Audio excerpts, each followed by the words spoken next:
Banking వ్యవస్థ మొత్తం repo rate పూర్తిగా తగ్గించడంతో ఫిక్స్డ్ డిపాజిట్ల మీద బ్యాంకులు ఇచ్చే వడ్డీ రేటు గణనీయంగా తగ్గిపోయింది.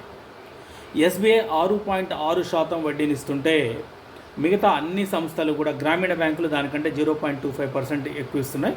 సీనియర్ సిటిజన్స్కి ఇంకొక 0.5%, అంటే 6.6 నుంచి 0.5 అంటే 7.1% సీనియర్ సిటిజన్స్కి ఎఫ్డీ మీద రేట్ ఆఫ్ ఇంట్రెస్ట్ వస్తుంది.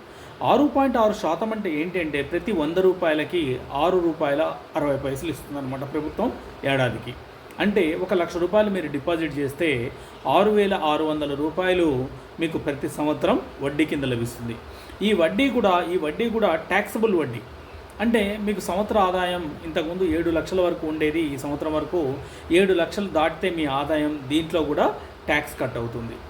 కమింగ్ ఇయర్ నుంచి 2025-26 నుంచి ఈ ట్యాక్స్ ఎగ్జంప్షన్ అనేది 12 లక్షలకు చేరింది.